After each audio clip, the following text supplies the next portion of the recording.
The interesting thing is the captain steers the ship from this little auxiliary position. Well, I'm outside on the rear of the deck. There's blue sky in the air, but a terrific wind, good sized swells. We're supposed to try to get onto the Horn physically, to walk onto it, but my guess is that things are a tad rough right now, unless by 10 o'clock they change substantially, but we'll find out in a little while. You can get a little hint of the wind from, I'm staying back from the side of the ship where the wind is hauling straight down the gangway there, not the gangway, but down the walkway on the side. But once in a while you can get a sense of the wind from how it blows foam off of the waves.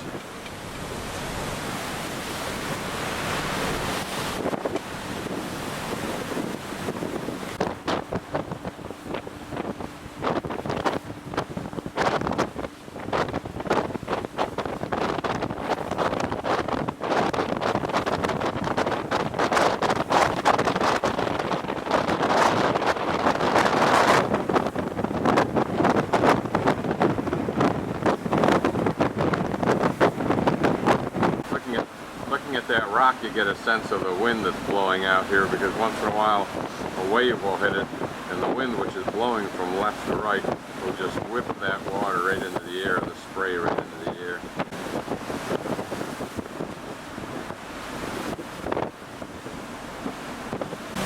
I'm looking forward now, so we're going up into some pass in the land, coming from what looks like open water, which is curious. I'd have to look at the map to see. Up ahead of us is another boat. A little sun to create a little photographic drama here on, believe it or not, the pool deck.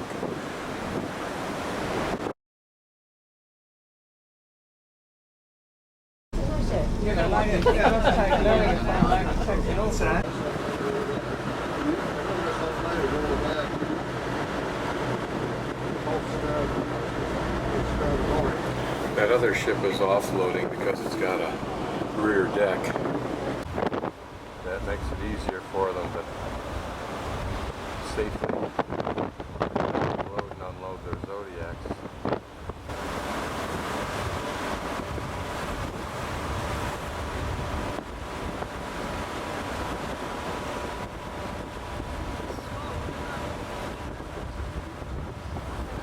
You can tell from the flag that we're on the lee side of the wind, of the island, but it may be too treacherous for us to unload.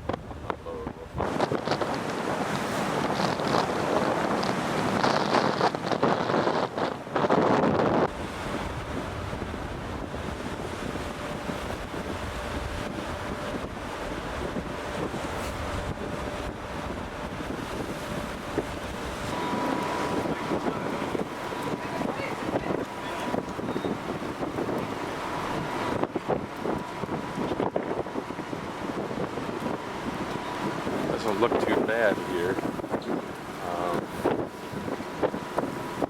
Get a closer look at the landing site. You can see the boats landed and the people walking up the 100 feet of stairs.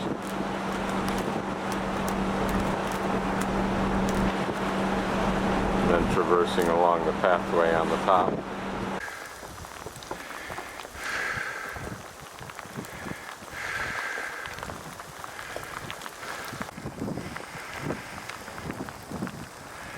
Okay, we're at the lighthouse at Cape Horn.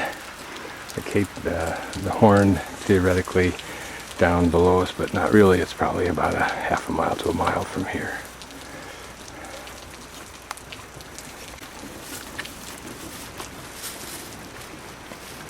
So just to make the obvious more so, down there is Antarctica somewhere. Looking a little bit probably southeast.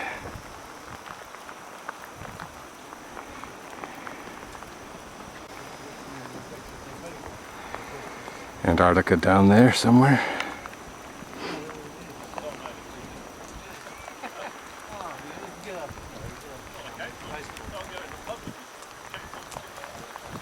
I'm standing beside what I think is the lightkeeper's home. His daughter's inside, like any normal child, crayoning in a book. That's the monument. A relatively peaceful sea beneath it, more so than it was earlier, even this morning. Here's the satellite, and I don't know if that's the souvenir station, but it's not open.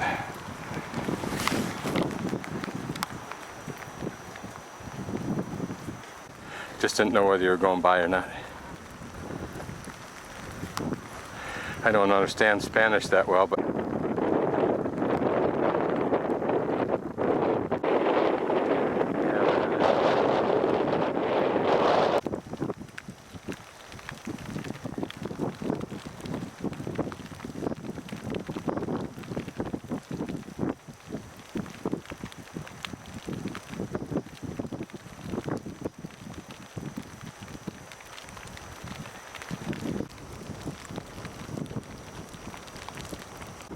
standing next to this monument, and apparently there's a quote, but I can't see it.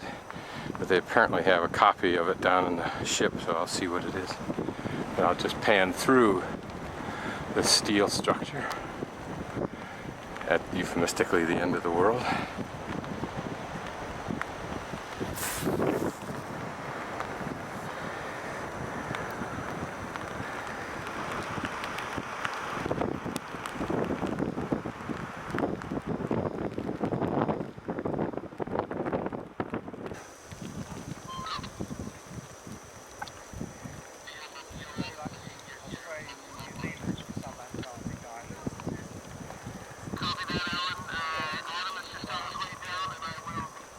It's the rarest raptor in.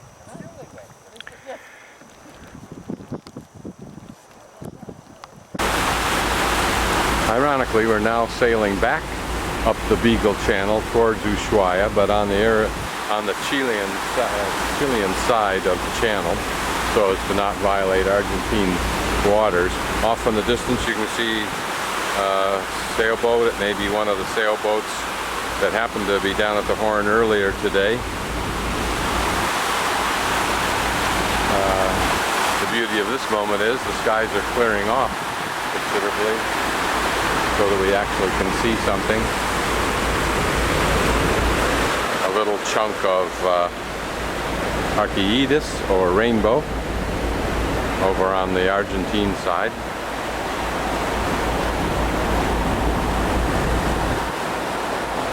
Presumably off to the right is Ushuaia somewhere, and we'll be going off to the left, I think, to connect with the Magellan Strait, about halfway into it where the elbow is beneath Punta Arenas, and then continuing westward to Puerto Natales, where we'll take a day trip up into Chilean Park Nacional Paine, which looks like pain in English. It appears that we're starting to make our turn to port now.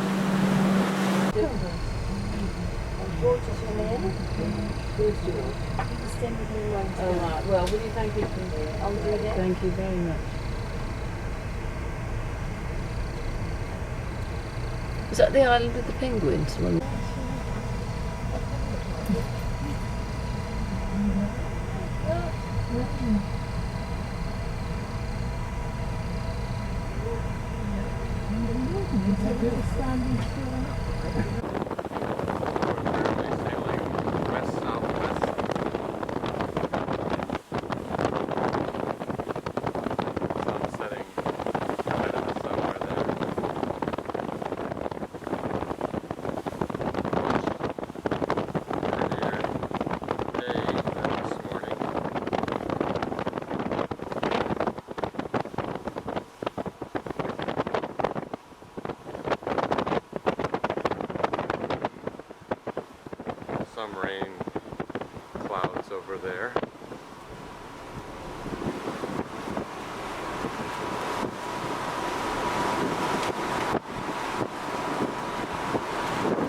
reminds me of sailing through Indonesia, but there were these huge volcanic islands.